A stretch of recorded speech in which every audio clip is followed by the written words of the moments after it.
ॐ ज्ञानतिमिरन्धस्य ज्ञानाञ्जनशलाकया चक्षुरुन्मिलितं येन तस्मै श्रीगुरवे नमः। नमो विष्णुपादाय राधिकायै प्रियात्मने श्रीमद्भक्तिवेदान्त नारायण गोस्वामिनिति नामिने। श्रीकृष्ण लीला कथने सुदक्षं औदार्य माधुर्य गुणैशयुक्तं वरं वरेण्यं पुरुषं महान्तं श्रीनारायणं त्वं शिरसा नमामि। त्रिदण्डिनां भक्तशिरोमणिं च श्रीकृष्णपदाब्जधृतये हृदि चैतन्यलीलामृतसारसारं नारायणं त्वं सततं प्रपद्ये। वाञ्छाकल्पतरुभ्यश्च कृपा सिन्धुभ्य एव च पतितानां पावनेभ्यो वैष्णवेभ्यो नमो नमः।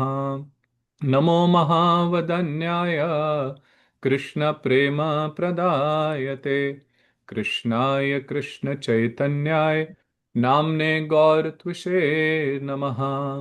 हे कृष्ण करुणा सिंधु दीनबंधु जगत्पते गोपेश गोपिका कांत राधा कांत नमस्तुते। तप्त कांचन गौरांगी श्री राधे वृंदावनेश्वरी वृषभानुसुते देवी प्रणमामि हरिप्रिये। तवैवास्मि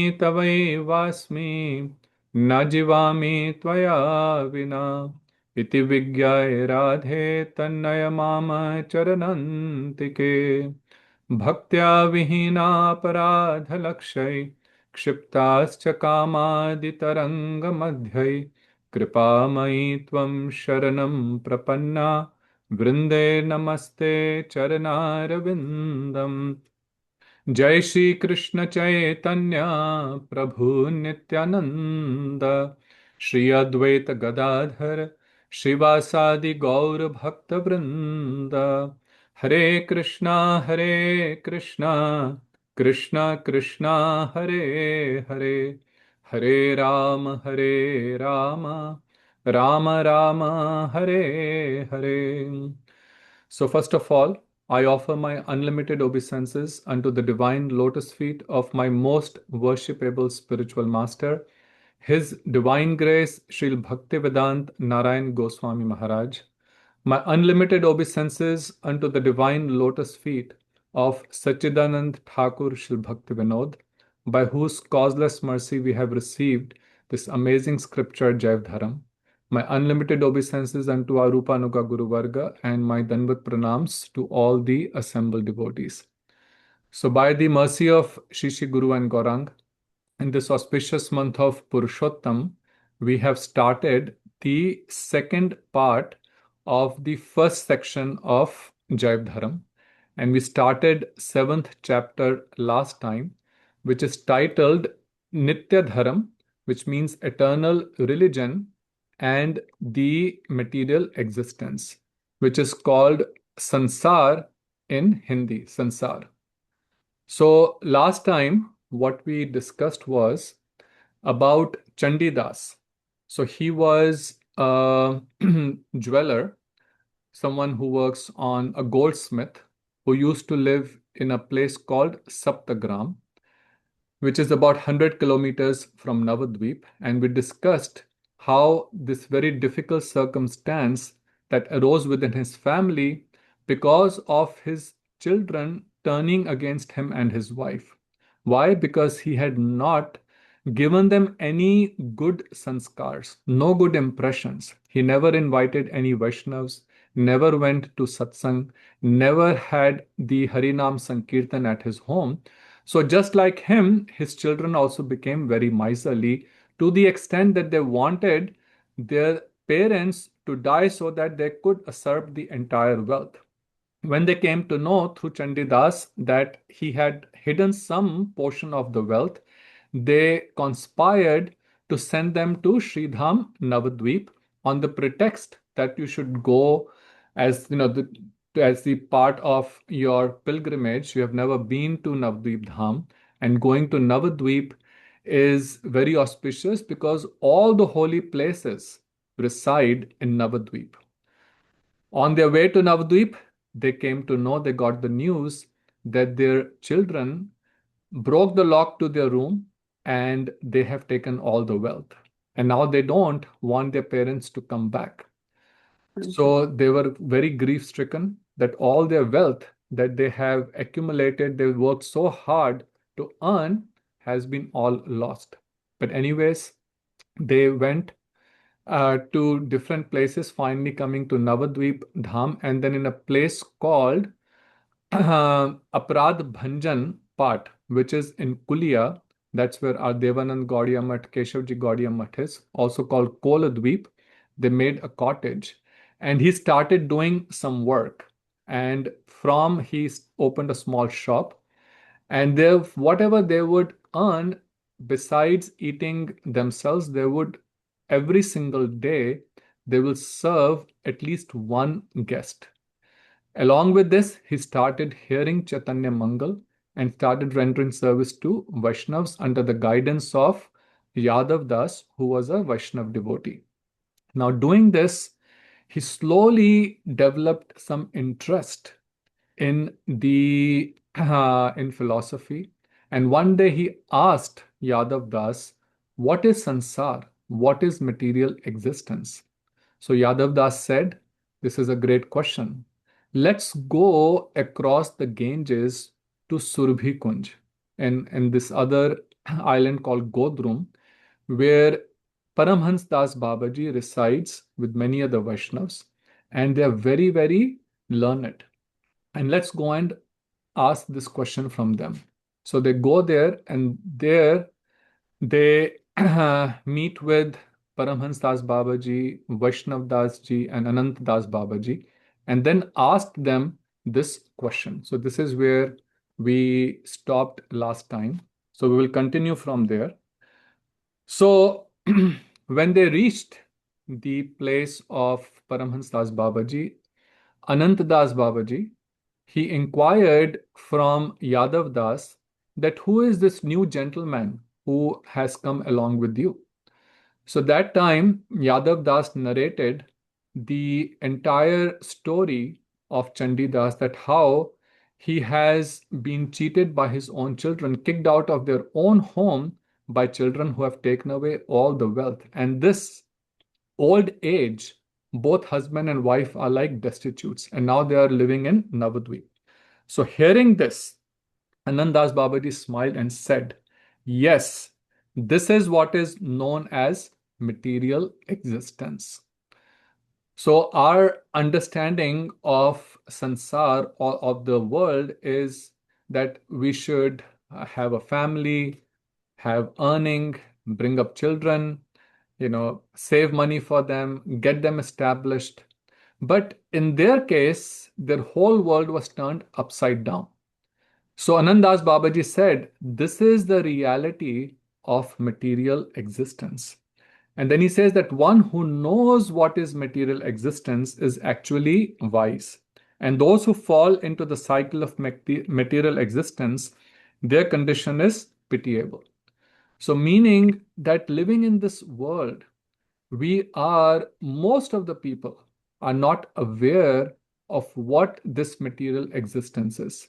We are continuing to live our daily lives, working very hard, trying to make two ends meet, trying to make the future of our family safe and secure. While there is nothing wrong with it, but we are so engrossed in it, that we forget what is the real purpose of life. And the whole life, this very, very precious human life, is lost only in pursuing the various material activities. So he says that the condition is very, very pitiable.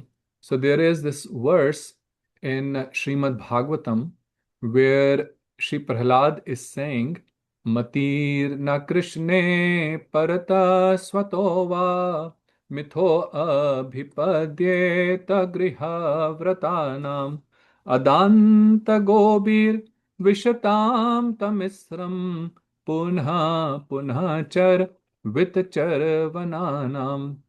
So here Prahlad is describing the pitiable situation of the people in this world. He says, Punaha Punaha Charvit Charvanana. They are chewing the chewed. Who are chewing the chewed? Matirna Krishne Parata Swatova, whose intelligence is not directed towards Shri Krishna. Mm, Mithoabhipadyat graha vratanam. They're so engrossed in their house, in taking care of their family, in material pursuits, that such people, because of adanta gobir, meaning because of their uncontrolled senses, to enjoy this world, even though they face so many difficulties, what happens? Vishatam tamisram. They're actually progressing towards the darkest regions of ignorance, right? Because see, ignorance is what? Not knowing who I am. Every day we stand in front of the mirror and we see ourselves, but we don't really know who I am, right? So this is ignorance. And most of us are living in this ignorance. And such people, he says, punha punha charvit charvananam, living in this ignorance, what they're doing, they're chewing the chewed. What does that mean?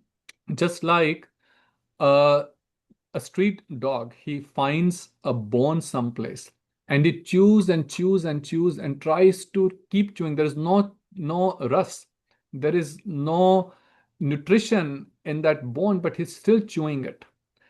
And then some other dog comes and they fight over that piece of bone. And then this other dog snatches away the bone and he's also chewing on it, right? And chewing, he also thinking that he's getting something out of this bone, but there is nothing on the bone, right? It is dead. There is no meat, there is nothing.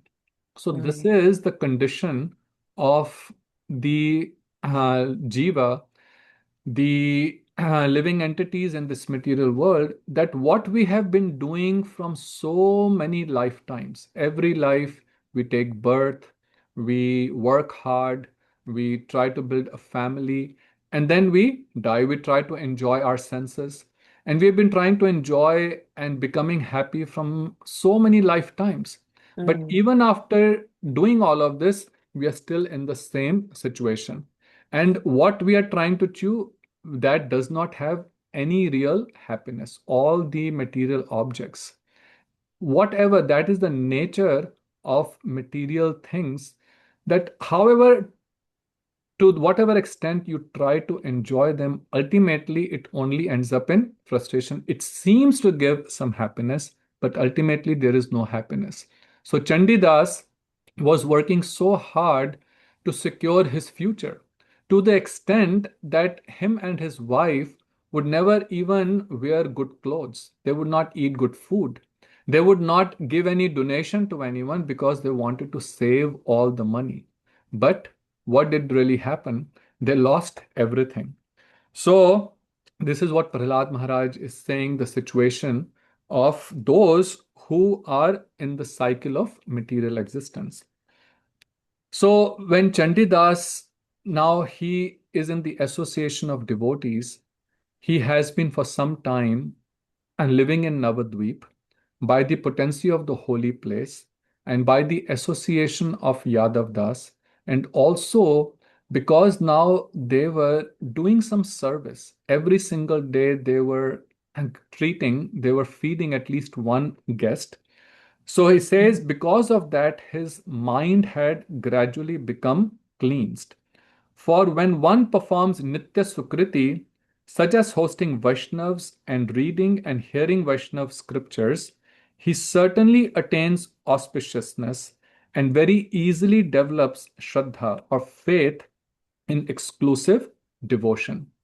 So, if you remember, we had discussed earlier in Jaiv Dharam the two types of Sukriti. Sukriti, Kriti means activity, Su means good, auspicious activity. Now, there are two types of them. One is called Nitya Sukriti and the other is called Nemitik Sukriti. So Nitya Sukriti, so Nemitic Sukriti are temporary. So those kind of auspicious activities, they will give you material gains. They may give you a lot of fame, lot of wealth, comforts, maybe even heavenly pleasures. They even take you to heaven, but they will not give you relief from the material existence. So giving in charity, good thing to do. But if that charity is only for without any connection to the Lord and only for gaining some pious credits, then it is nemitic sukriti. It is considered called temporary because once those results are exhausted, then again we are back into the material situation. But the other is called Nitya Sukriti. Nitya means eternal. So these types of activities, their result is that it gives us a boost. It takes us towards the spiritual upliftment. It gives us connection with the devotees and helps us make progress in spiritual life. So, therefore, when we do activities like giving something in charity for a Vaishnav or going to the temple, doing some service at the temple, feeding the poor, but feeding them Mahaprasadam, then all of this becomes Nitya Sukriti. And the result of that is what, as we studied before also in Jaiva, that the result of all of this is that one attains enough credits to make progress in spiritual life. So there is a verse in Srimad Bhagavatam which is in the beginning, Nashtaprayashu Abhadreshu Nityam Bhagvat Sevaya Bhagavati Uttam Shloke Bhaktir Bhavati Nashtaki. So it says Nashtaprayashu Abhadreshu Nityam Bhagvat Sevaya. So if one is constantly worshipping Bhagvat, so Bhagvat is the book Bhagvat, which is Srimad Bhagavatam, and all other Vaishnav literature like Chaitanya Charitamrit, Jaiva, Bhagavad Gita, Chaitanya Mangal, all of these, Bhakti Rasamrit Sindhu, this is all Bhagavad, book Bhagavad. And then if one is also serving the devotee Bhagavad, so those devotees who are very exalted and under their guidance practicing devotional service, it says Nashta Praishu Abhadreshu. Abhadreshu meaning all inauspiciousness, it all gets destroyed and one develops unflinching devotion towards the Supreme Lord. So now, because of this Nitya Sukriti that he was doing, he had also developed some faith.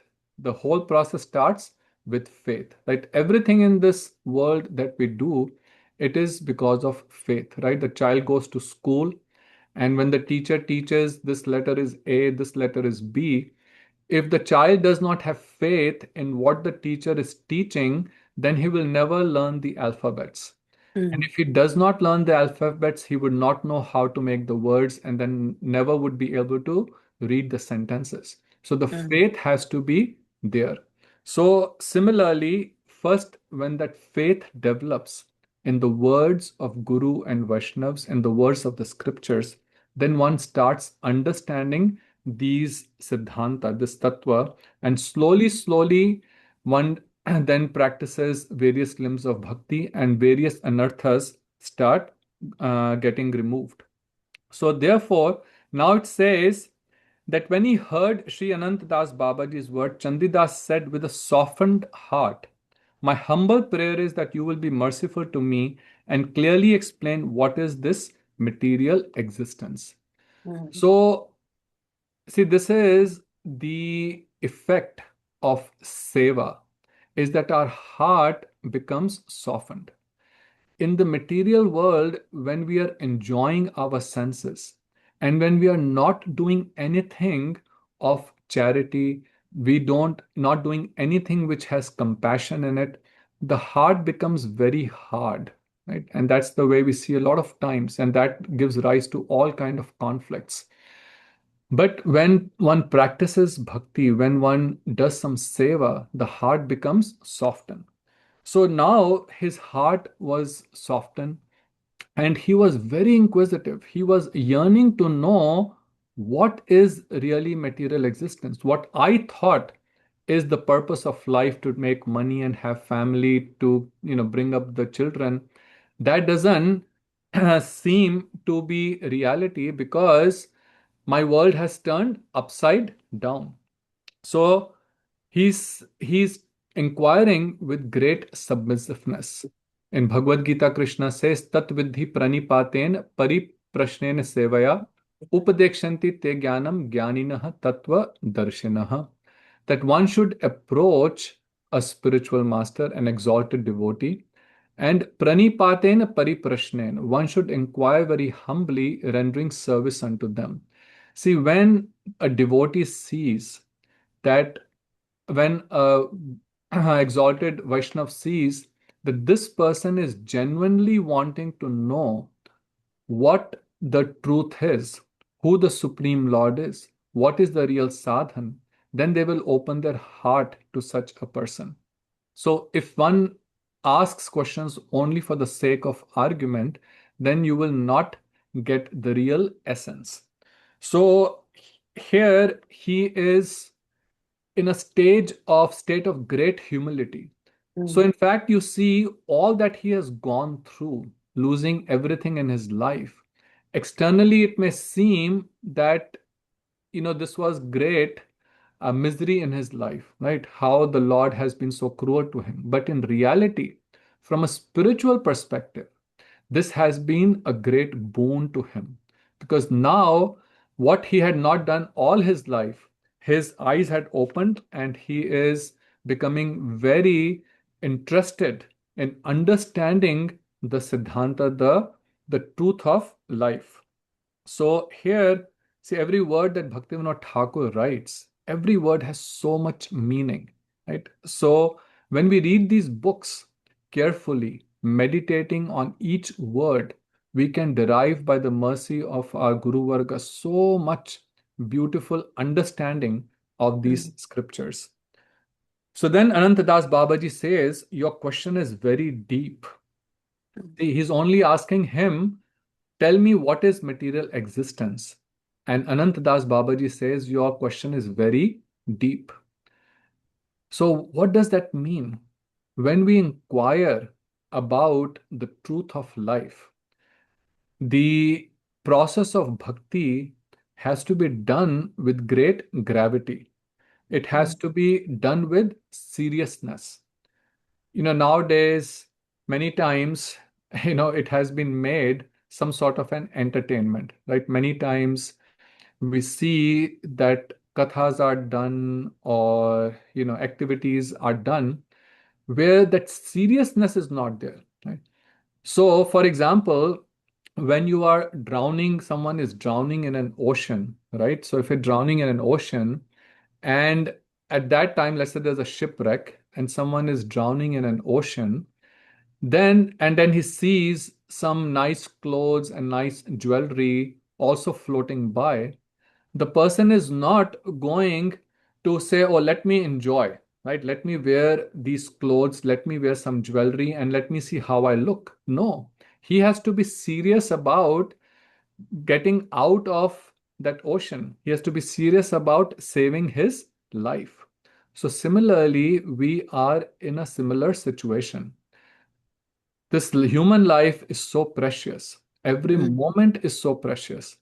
But if we are only taking everything with, without seriousness, then we will not get the benefit of performing various devotional activities. So he's saying your question is very deep, and the practice of bhakti should be done with great seriousness and with great gravity. So then he says, I desire that Premhans Das Babaji, he should respond to this question. So see, this is the proper etiquette. Premhans Das Babaji was the most senior person in that assembly. So as an etiquette, he's asking that he should respond to this question. Now, what does Paramhans Das Babaji says? He says Well, Anantas Babaji is perfectly qualified to answer a question of such gravity. Today we will all listen to his instructions. So he says, now he is giving him the blessings to answer. So many times Gurudev will also ask one of his disciples to stand up and respond. mm, So Premhans Das Babaji says, no, to Anandas Babaji, you answer this question. So now, as he has gotten the blessings as well as the order from Premhans Das Babaji, so Anandas Babaji says, now receiving this order, I will try to respond based on whatever I know. But first of all, let me offer my obeisances unto my spiritual master, Pradyumna Brahmachari.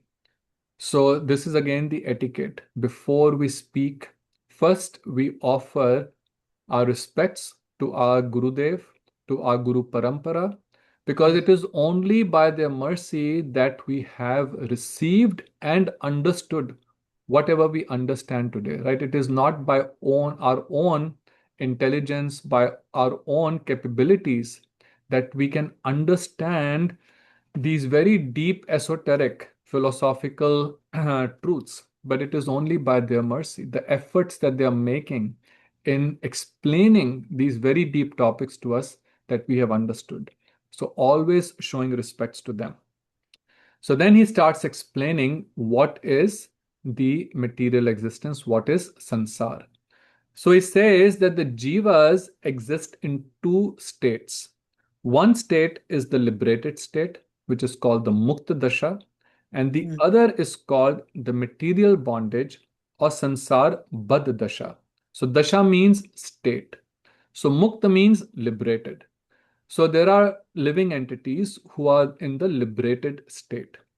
And there are two types of entities, two types of living entities in that liberated state. One who never became conditioned. Okay. mm, So they never came to the material world. They have been always in the spiritual world. And the second category is those who were in this material world conditioned, but by performing devotional practice, they became liberated and now are in the spiritual world. But the important thing here, what he says, who by Krishna's mercy have never been bound, and those who have become liberated from material existence. The important thing to note here is by Krishna's mercy. So, this mm, also we've discussed in the past, that there are two important ingredients. One is our sadhan, the devotional practices that we perform, and the mm, second ingredient is the mercy of the Lord. But the more important of these two ingredients is the mercy of the Lord. So we should not think that simply by the dint of my own devotional practices, I will become liberated. That is the mood of the Brahmavadis who are not mm, surrendered to the Lord. But a devotee is never in this misconception that simply because I'm chanting, because I'm doing this various devotional practices, I will become liberated. No. This is to attract the mercy of the Lord. When the Lord sees that someone is sincerely practicing, he is really yearning to come back to the spiritual abode, then his kripa shakti, his mercy potency flows to that devotee. So it is by the mercy of Krishna that our material entanglement is destroyed. So, so there are these liberated living entities, and then there are those who are conditioned. Why? Because they were oblivious to Shri Krishna and they have fallen into the clutches of Maya. Krishna bahirmukh jeev bhogvancha kare, nikatastha maya tare jhapati adhare. So those who became averse to the Lord, wanted to enjoy independent of Him, they, as soon as become averse to Him, immediately the mm, illusory energy, which is a chaya, which is a reflection of the Lord, immediately comes and grabs those living entities. What that means, it covers their consciousness and mm, they fall into the material world. So, of course, this happened at time immemorial, but immemorial. But even if we see in our life today, you can sometimes experience this how it happens, right? So many of times we experience, you are at the temple, you are in the kirtan, absorbed in the kirtan, listening to Hari Katha, and all the worries and all the thoughts of what exists outside, they go away, right? You're so absorbed in the mood of bhakti. But as soon as we come out, then immediately all these things start bombarding us, right? So Maya is always there. So as long as we are engaged in devotional practices, our mind is absorbed in there. The Maya does not come in effect. But we are still, of course, we are still sadhakas, still not achieved the stage of perfection, but we can see that how Maya is always there. So the goal is that yen ken prakaren manaha Krishna niveshay, that somehow or the other we always keep our mind absorbed in Krishna. So anyway, so those who are in this material world, they are called the conditioned living entities or Baddha Jivas. So then he says that those who are in the spiritual world, they are called Chinmay Jiva, spiritual. So what does that mean? We in this material world are also Chinmay because the soul is Chinmay. The soul is spiritual. It is not material. But the difference is we have a material mind, a material body, a material subtle body, and a material gross body. But those who are in the spiritual world, they're they are completely spiritual, right? So there is no material element of there. They also have a beautiful body, which also looks similar to what we see in this world, but their body is not material. It is completely spiritual. So therefore, he says that those in the spiritual world are fully spiritual, and their life is all about serving Shri Krishna. And they do not reside in the material world, they are in the spiritual world, and spiritual world is huge, is immense. So many different Vaikuntha planets. Then there is Golok, there is Brindaban. And there are unlimited living entities in the spiritual world. It is in fact said, just so that for the sake of comparison, of course, we can't count, because when we say unlimited, that means it's innumerable.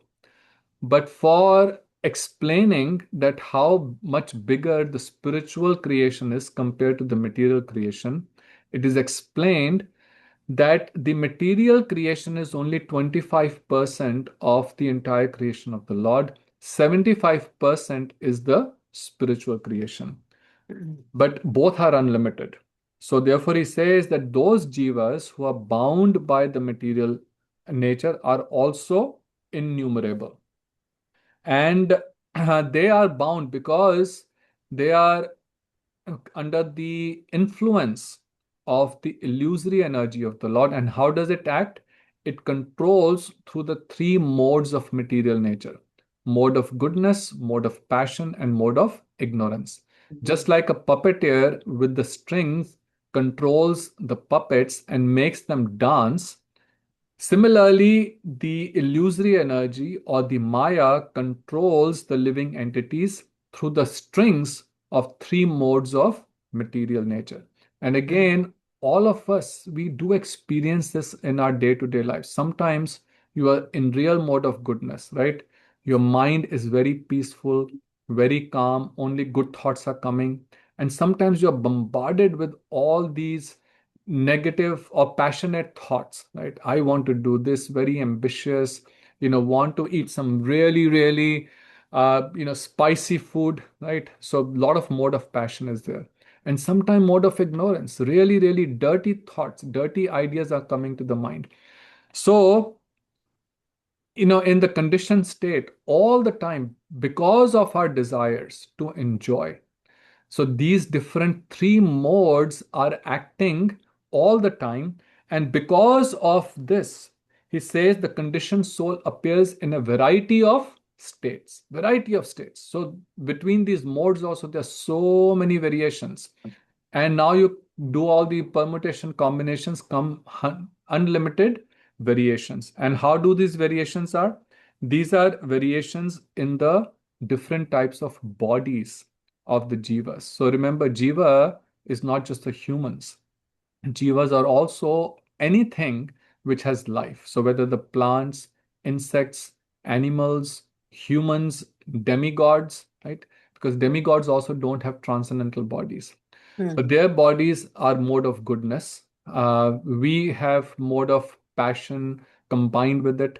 Then there are many lower entities that are in mode of ignorance. So different bodies, then different moods, right? We also experience different moods throughout the day. We are going through all these phases between mode of goodness, passion, and ignorance. Then appearances. Some have a very sattvic appearance. Their appearance is very calm, composed. Some from their own face, they look like very demoniac in nature, very mode of ignorance because they're always engaged in very lowly activities. So the appearances are like that. Then nature means our swabhav, what kind of tendencies or inclinations we have. Then living conditions, right? Those who are in mode of goodness, and Krishna explains in Bhagavad Gita also in chapter 17 that how people under different modes act, what type of food they do, how do they behave. Someone who's in mode of goodness will live very clean. You can see simply from how a person lives, very neat and clean, they will live. Someone who's in the mode of passion will have some cleanliness, but also some sort of unstructured life or a little bit messy also. But those who are in mode of ignorance, their place will be completely upside down, completely in a mess. This is again the kind of consciousness we have, kind of modes that are impacting us, and then the movements. So, Mm. like this, he says there are so many different varieties in because of these three modes. Now he says when the jiva enters the material existence. So we all discussed this in great detail in the previous six chapters also, that how the time when the jiva comes, that's why it is called immemorial, because the time when he gets impacted, comes under the influence of Maya, there is no history of that beginning. So that's why it's called immemorial, from time immemorial. So he says at that time, because of his desire to enjoy independently, he takes a new type of egoism.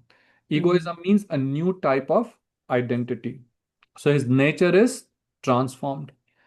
In the pure in the pure nature, what is our ego? That I am the servant of Krishna. That's how we are constituted. But because of this effect of Maya, now he's thinking what? So he gives in great detail that how many different, this is called aham. Aham means I. How many types of I identities we have? I am a human being, right? I Mm. am a devata, so I'm a demigod. So therefore, as I was saying before, even demigods are also conditioned living entities. They're certainly superior to us, they're more Mm. powerful than us, but they are also conditioned. And Mm. then I am an animal. So, based on what type of body or animal, human being, or demigod, that is first level of conditioning or I-ness. And then I am a king, so different varnas. I'm a king, I'm a Brahman, I'm a businessman, I'm a labor, Shudra. So all these different kinds of uh, Right. ideas that we have. And then, oh, I am diseased. So the soul does not suffer from any disease. But because of identification with the body, we feel that when the body has disease, we feel, oh, I am diseased. So when I say I, we are always thinking of us as the physical body. Body. So I Yes. am diseased, and then it says I am hungry, right? I'm hungry, I'm dishonored. Someone says something to you, right? Some abusive words to you, we become very agitated. Oh, he disrespected me.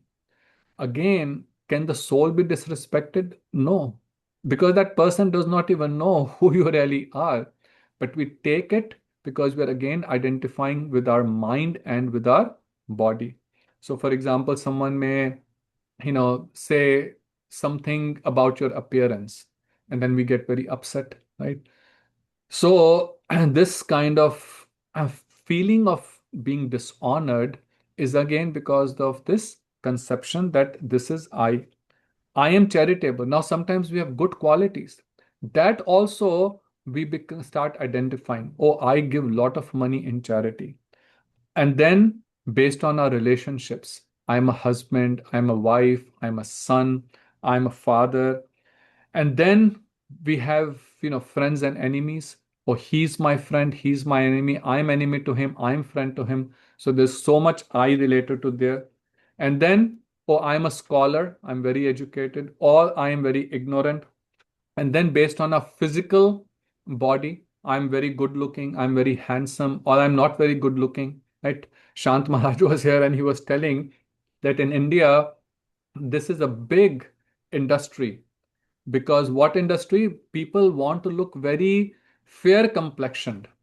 So people who have a little darker skin, so much money they spend on to make their skin look more fair. Why? Because they are identifying themselves with that, with the color of the skin. Does it matter? No. It is again because we think that if I am not fair complexioned, I'm not good looking. Because again, we are not understanding that soul is not black or white. So this is the idea of I am good looking or not so good looking. And so many people, right? The whole cosmetic industry is based on it. People are so distressed about their looks. Then I'm wealthy, I am poor. And then I'm happy, I'm sad, right? This is also simply a state of the mind. Mind, yeah. That whether I'm happy or I am sad, this is just a state of the mind. The soul is always happy. The soul is never distressed. But because of identification with the body, again, I'm happy, I'm sad. Then I'm strong, I am weak. So these attitudes, he says, are known as ahanta, which literally means a sense of I-ness of false egoism.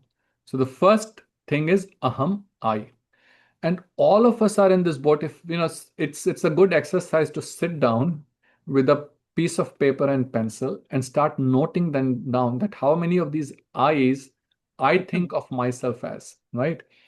Not easy to get rid of this. It is, but at least we should know or start getting sensitive to this misconception, right? Because unless we know what is our disease, we will Mm, never be able to become free from it. that's true. So, first is that I-ness.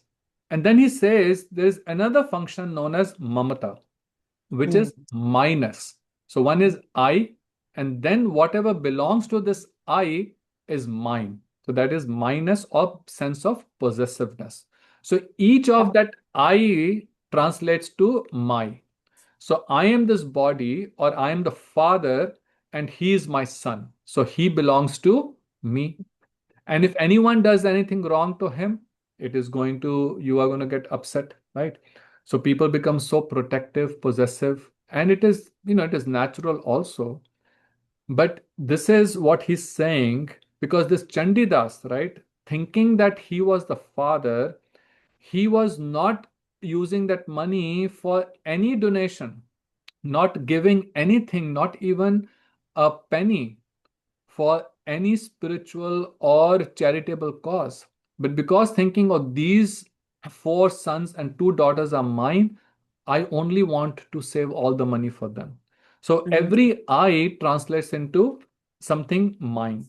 So, for example, this is my house, these are my possessions, this is my wealth, because so I'm wealthy and this is my wealth.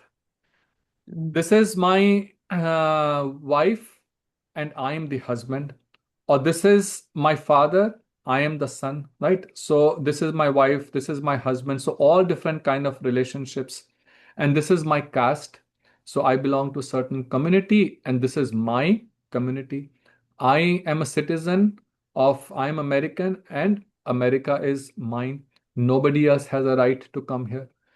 Now think about it, any country in the world, right? Who has made the divisions?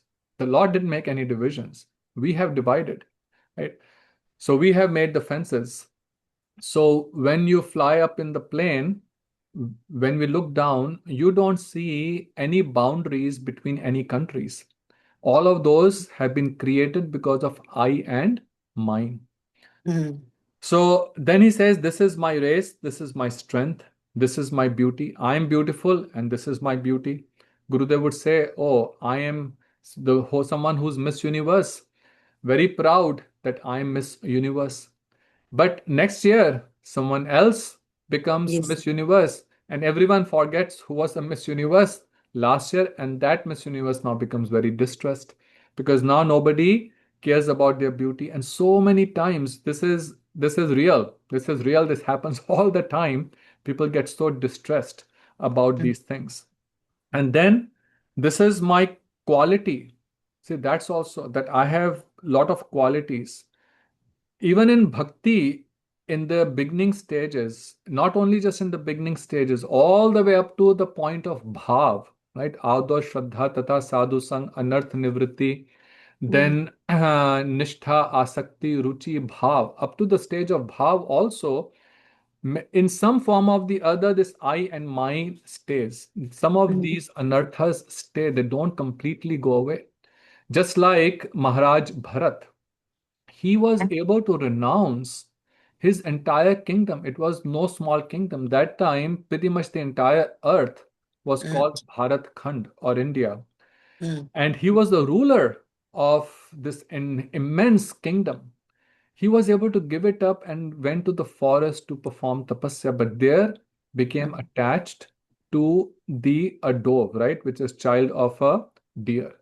And when the child left from his place, he was roaming around in the jungle, grief stricken. Oh, where is my dear deer? Where is my dear child?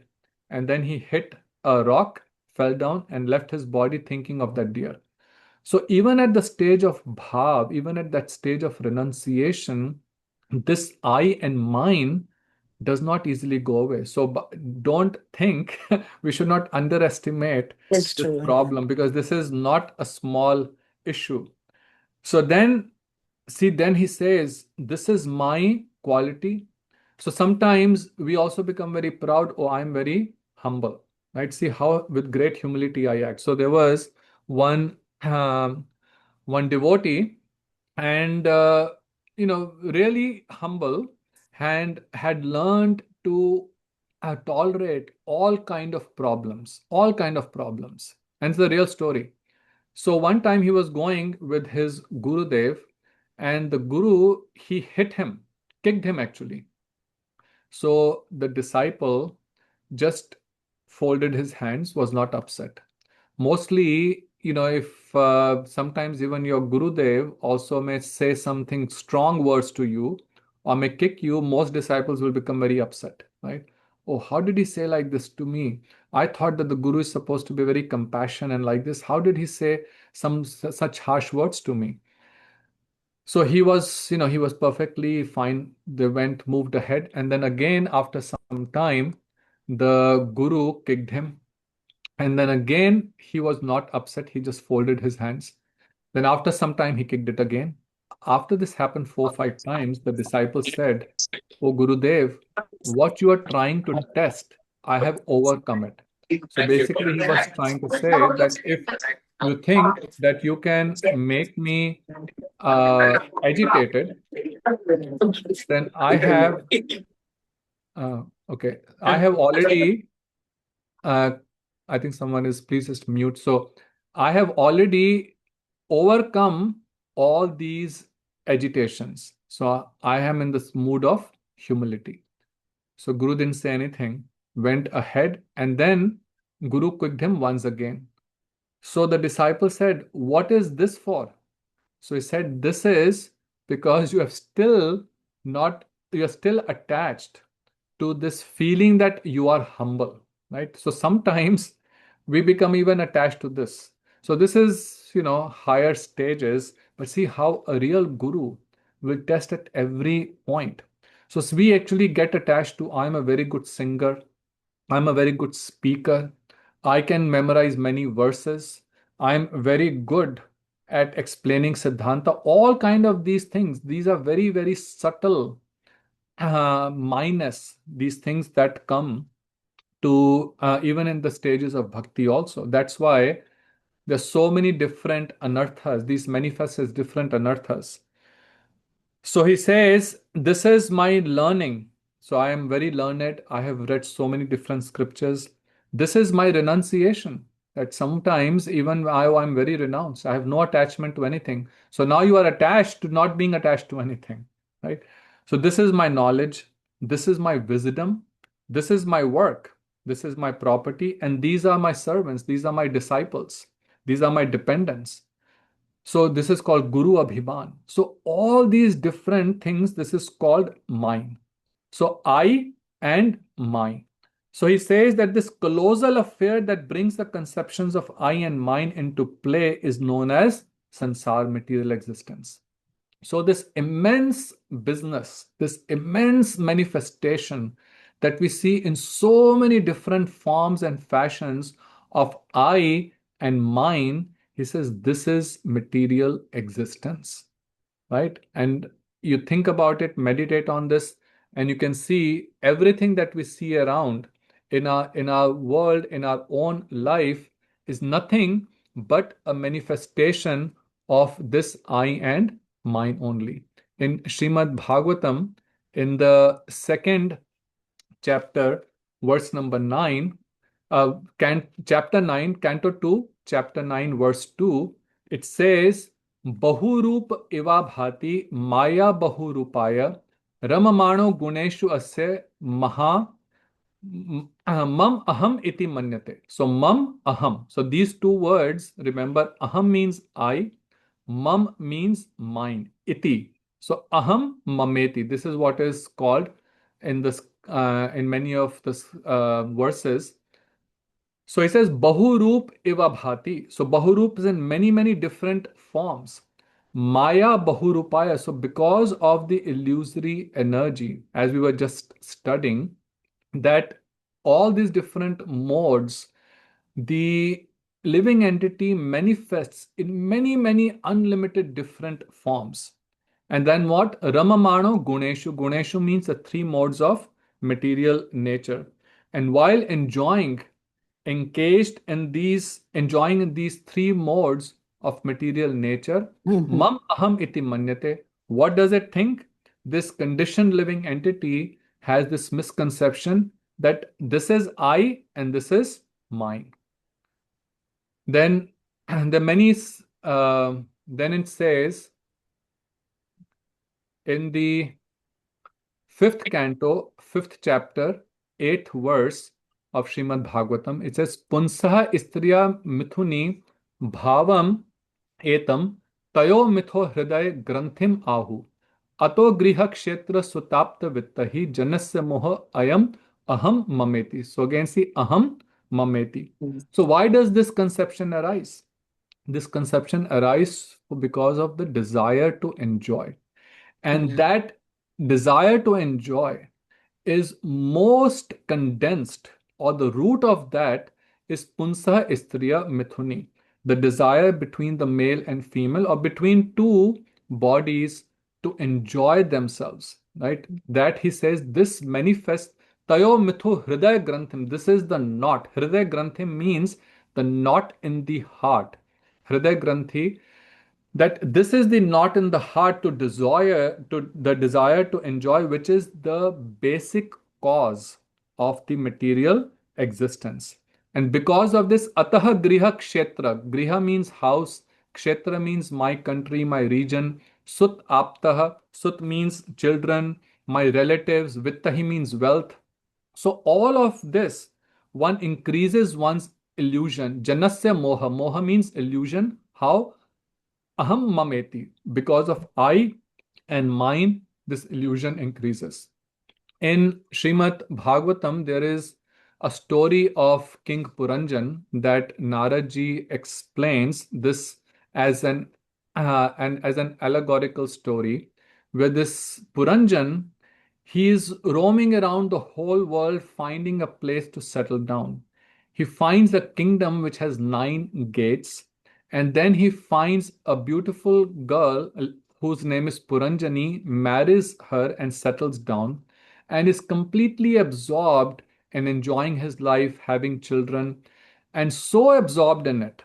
So when then slowly the time of his death comes, but because he was so absorbed, aham mameti swikritya griheshu kumati grihi. He says that because he was only accepting swikritya aham mameti, aham means I, mam means mine. His whole life was completely absorbed in this I and mine. Griheshu kumatihi grihi. Grihi means this householder. Kumatihi means this arrogant householder Puranjan. Dadhyahu pramadyo dinaha viprayoga upasthite.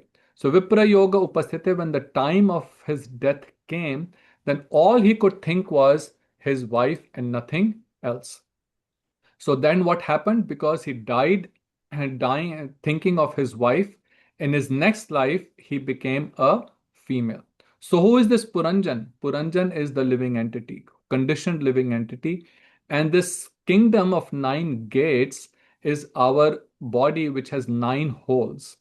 And then Puranjani is our material intelligence. mm, And we are so attached to through that, because of that material intelligence, we think of I and mine, and we are all the time absorbed in just expanding our kingdom of I and mine. So now how does this go away? We will be studying in Srimad Bhag in Jaiva Dharam, that how this conception, how do we get rid of this conception? So what do the devotee thinks? While the materialists think in so many different ways of their um, I and mine. See how, okay. What does a devotee think? Naham vipro na char narpati na pi vaishya na shudra naham varni na cha grihapati na vanastah yativa किंतु mm, प्रोद्यन Nikhil परमानंद पूर्णामृताब्धे गोपी भरतु पद कमलयो दास दास अनुदासः.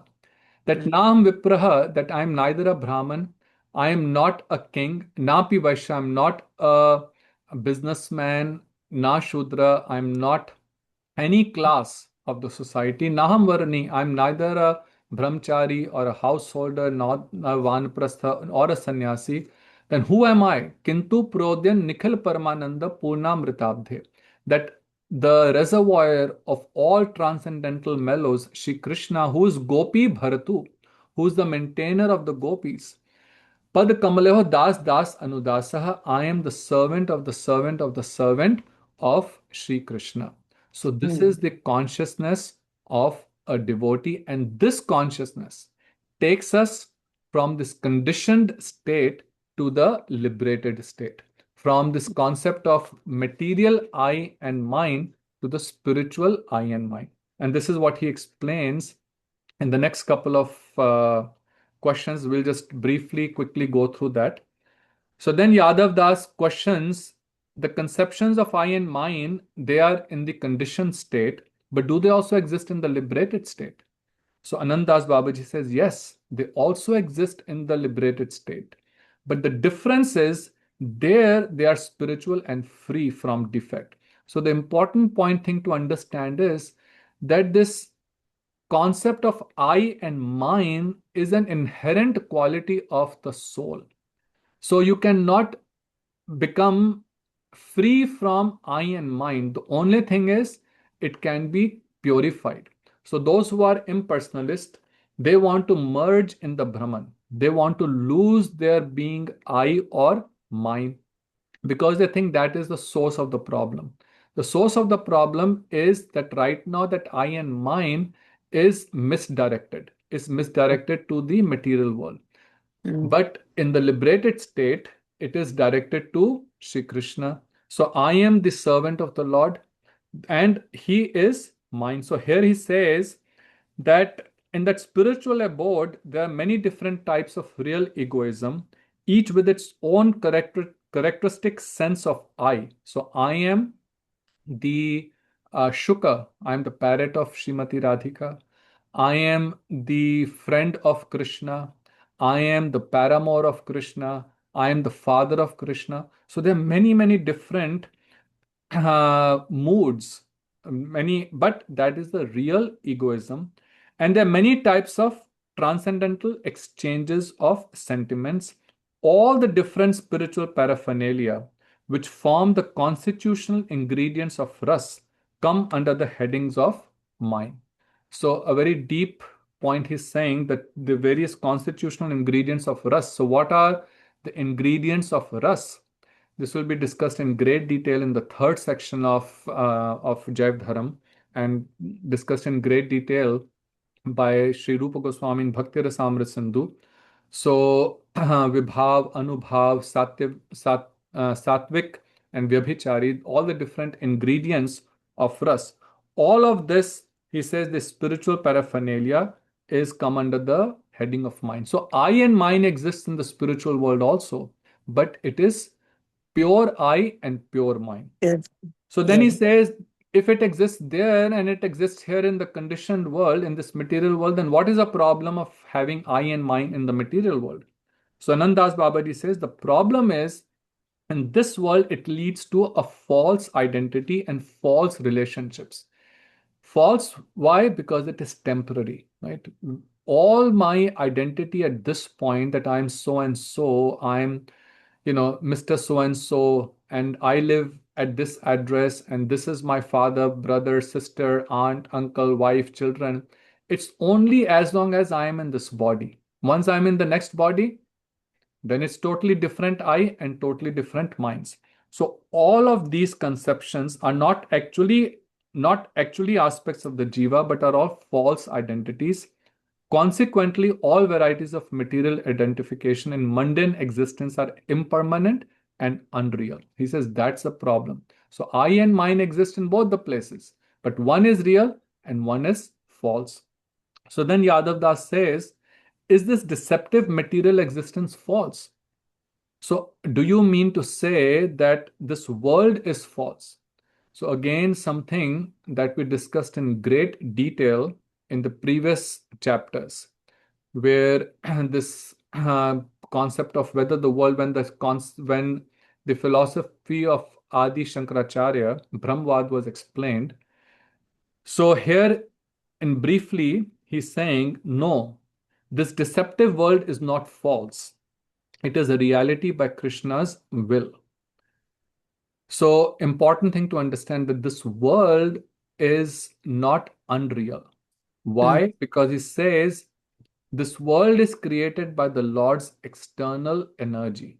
The Mm. Lord's external energy is real because it is the Lord's energy. If we say the world is unreal, just like the Brahmvadi says that it is simply like a dream and it doesn't even exist. If it doesn't exist, meaning the energy of the Lord is also unreal, then the Lord is also unreal because the potency and the potent are non-different. Shakti, Shakti, Mato, Abhed. Mm. No, so that's why that's a false misunderstanding. But the Lord is real, His energies are real, and the creation of those energies is also real. It does Yes. exist, but it is temporary. And identifying with that temporary material world, that is false. So, what is false? What is mithya is that identification and the conception of I and mine that one gets when he enters into the material world is false. He says those who believe that this world is false are Mayavadis. Those who are advocates of the theory of illusion, such people are offenders. So he says this is not right that the world is unreal. The world is not unreal. The world is real. And those who believe that the world is unreal, they are called the Mayavadis and they are actually offenders. So in Srimad Bhagavatam, in the 10th canto, chapter 14, where Lord Brahma is praying to Sri Krishna after so you have all heard the Brahm Vimohan Leela. Mm. At the end, he's praying to Sri Krishna. There he says, Tasmat idam jagat ashesham asat swarupam swapnabham astadhishanam puru dukha dukkham tvai eva nitya sukh bodha tanau anante mayata udyat apiyat sat iva bhati. So it mm, says tasmat idam jagat. Idam jagat means this world ashesham, this unlimited material world, asat swarupam appears to be false, like a dream, mm, and where the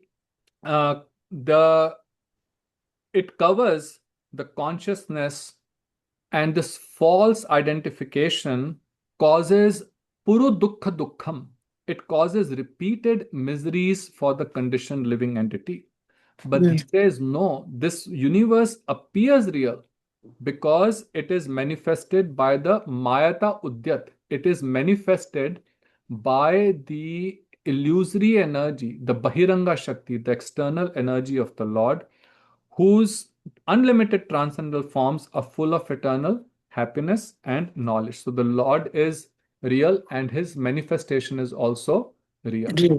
Mm, So this is an important thing to understand between what the Brahmavadis say and what the our Gaudiya Siddhant or what the Bhagavad Siddhant is.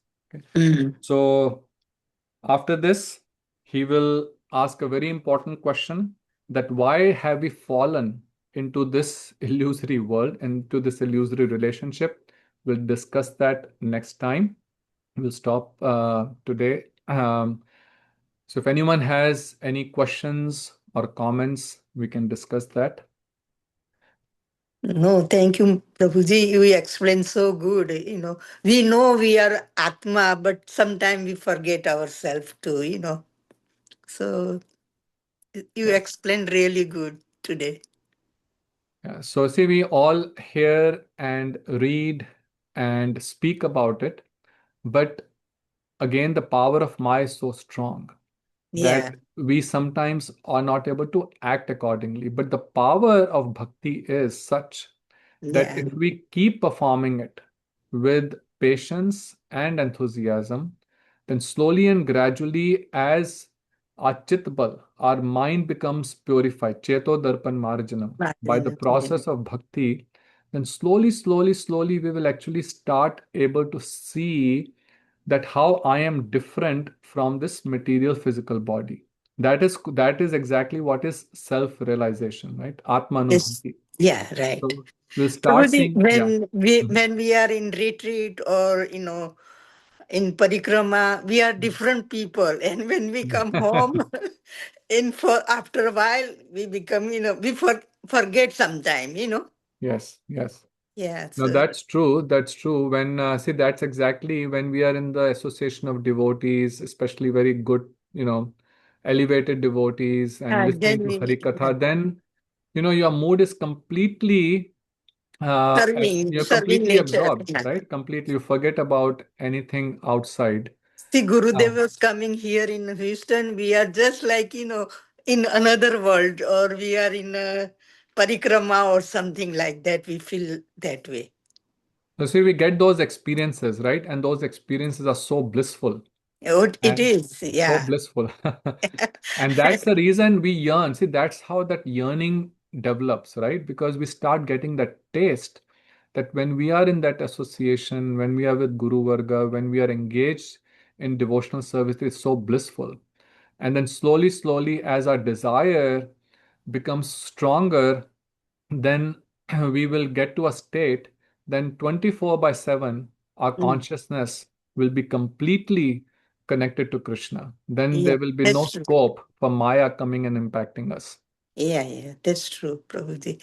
When you are associated with the Vaishnavas, and you feel really good. But when you have to treat with other people, sometimes we are telling them something truth, but they don't believe it.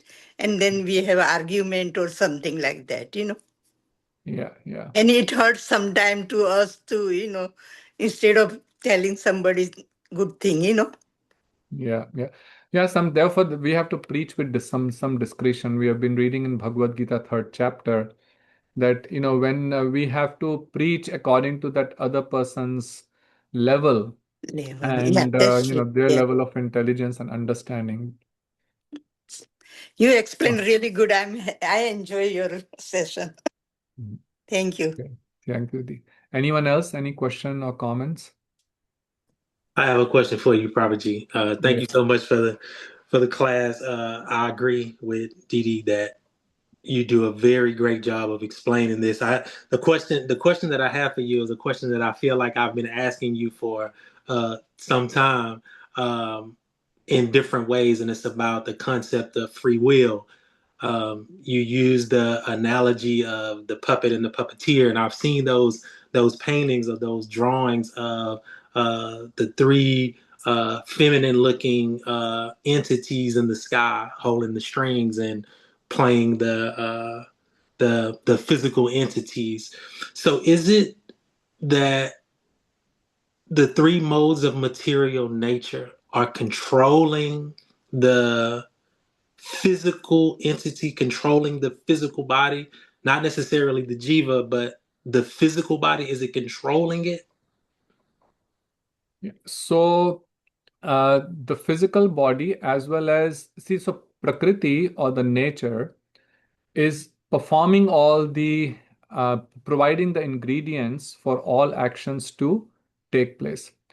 What we are doing is the desire. See, so the beej or the seed of the action is our desire or our free will.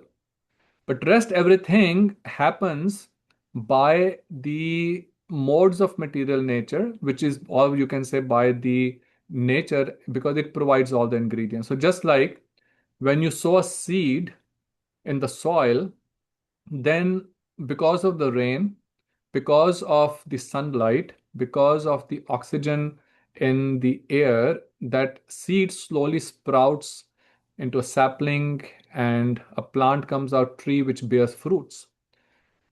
Now we start claiming that all of that fruit is mine, right? But you were only the one who put the seed.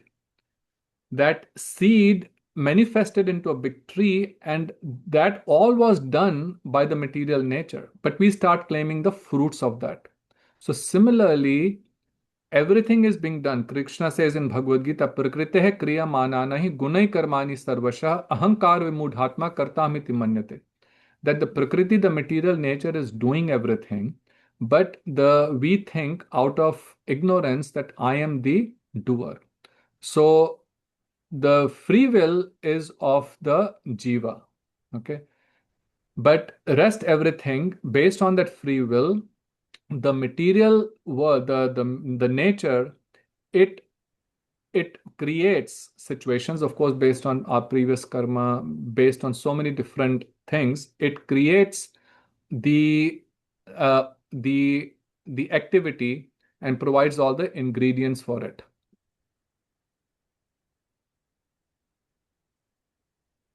Does that help? Yes, yes. That was a very good explanation that the nature is providing all of the ingredients for action, and the jiva is providing the desire to perform certain actions within material nature. Yeah. And even if today any activity that we do, right, the ingredients are coming from the material nature, right? Even in our own physical body, everything that is going on inside a physical body, you and me are not actually controlling it. We think we are controlling it. Right now, we are sitting, let's say for the last 1 hour, 1 hour, 15 minutes. How many times our lungs have taken the breath, right? Some oxygen has gone inside, it has gone to different parts of the body, converted to carbon dioxide, it has gone out. We are not even aware of it, right? Inside the body, so many biochemical reactions are taking place. If you'll read biology, you'll be amazed how complex all these things are there inside the body. When we eat food, we just, the desire is, we taste, we eat the food, and after the tongue, how it gets digested, you have no control on it, right? So the everything is being done by the power of the Lord through the material nature, through Prakriti. But this body which is nourished, which is we are not even nourishing the body, but we again claim that this is my body, right?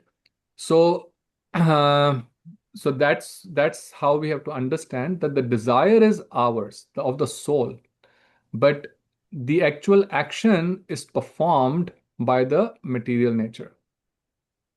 Mm. Okay, anyone else? Okay, well, Please, Angel Prabhu, yes. thank you for a very nice class. Srila Prabhupada in the Bhagavad Gita, as it is, says that we're part of the Lord's superior energy, but we're identifying ourselves with the material body. So we're part of the Tatasta Shakti, like you were saying. So he goes on to explain that that since we're identifying with this body and we're looking at other material bodies and other material substances, that we're constantly trying to lord ourselves over material nature, and that with this possessiveness of I and mine and the desire to lord over material nature, we're wanting to enjoy separately from the Lord. And then I read somewhere one of Srila Gurudev's books that with this desire to lord over material nature and this possessiveness and wanting to enjoy separately from the Lord, that the Lord will not let us into his pastimes while we're chanting japa or while we're here in the material world. But then also when we die, that Srila Gurudev says that the Lord may give us a glimpse into his pastimes, but ultimately we cannot stay because we wanted to enjoy separately from the Lord based on the I and mind conception. Is that right? So when we die, no, I actually didn't understand your question completely. So when we die, you said the Lord will not let us enjoy his. So say that again. So what's exactly the question here? That he might let us enter his pastime, that we're completely excluded from entering the Lord's pastime while we're in this material body through the medium of japa or kirtan, when possessing this I and mind conception and a desire to distinction and we're Lord over material nature.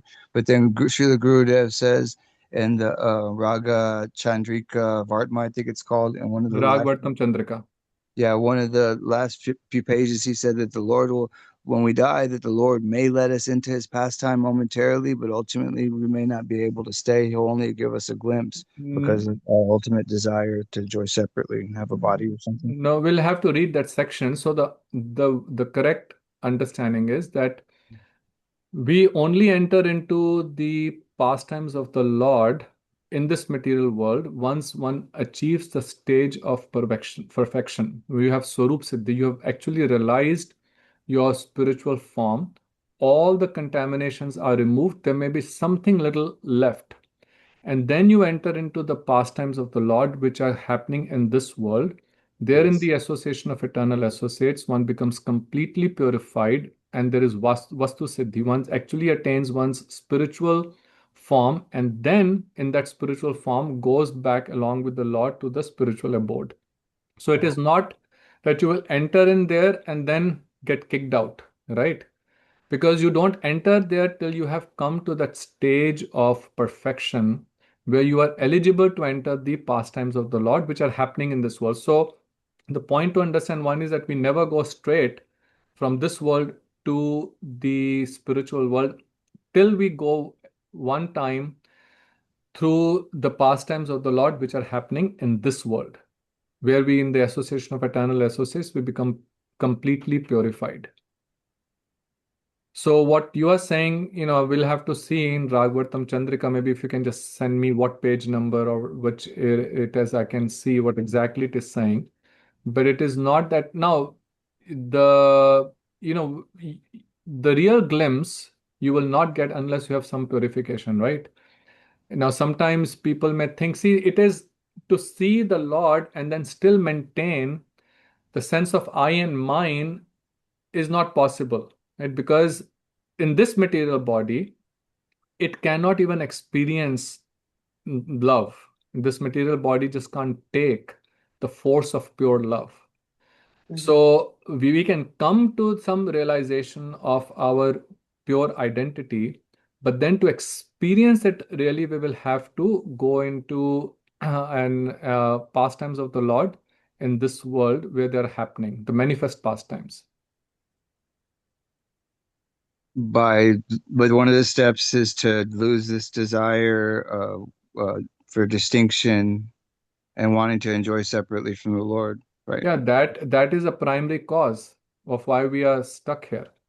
So the more one, see, I was giving this example other day that, for example, you have a magnet, and to that magnet, there is a nail stuck to that magnet. Now, if you take another magnet, now the only way that other magnet can pull the nail from this first magnet, if that other magnet is much more powerful, so the force of attraction between that nail and the first magnet, if it is weak compared to the way this other magnet is going to pull, then that nail will get pulled to the other magnet. So once that mamatva or the attachment to the Lord increases, in the proportion it increases through the process of bhakti, our concept, that material concept of I and mind, starts becoming weaker. It does, and it's not like a complete switch, right? That's why it's a process. It goes through many stages of asakti, ruchi, nishtha, asakti, ruchi, bhav, and then prem. It goes through these stages, and every stage, slowly, that I and mine with the material thing body is reducing, and then I and mine with Krishna is increasing. Okay. Wow. So, and then slowly at the stage of prem, then you completely lose that I being the body and my possessions in the material world. See, even this, I was giving the example of Maharaj Bharat. Even though he was very exalted, but even he had still some contamination, because of which he said, "Oh, this is my dear," right? My, my, almost like treating him as his child. Mm. Yeah, Srila But Prabhupada says in the story in the Bhagavatam about this that he was trying to compete. He had still had some subtle desire to compete with Krishna to be the supreme friend. So after renouncing his family, he's supposed to do his bhajan, and instead he wanted to cater to the deer to because he yeah. still had some latent desire there for our benefit, of course. Right. So one point to understand here is that this will not happen through any mental or academic exercise, right? This will happen naturally. And how it will happen naturally? The more we become absorbed in Shravanam, Kirtanam, Vishnu Smaranam, hearing, chanting, doing seva in a state of a humble state of mind, then this whole change will happen automatically. Mm. So, like in it says that Atah Shri Krishna Namadi na bhavet grahim indris sevan mukhe jivado swayam ev spurtiyatah, that this cannot be attained, this realization cannot be attained through our material senses or through our academic exercises. Atah Shri Krishna Namadi na bhavet grahim indrahi, not through our senses. But when we engage them in the service of the Lord, then Swayam Ev Spurti Adha, then it automatically manifests within our heart. And Mm. this is absolutely true. This will slowly, as the mirror of the mind starts becoming cleaner, right? That all depends on, of course, how sincerely we are chanting, how sincerely we are serving. But the process works 1000%. That as that mirror of the mind starts becoming clearer, you will start experiencing those realizations internally. Things will start manifesting internally. And then one day you will have that Swarup Siddhi, realization of what your real form is.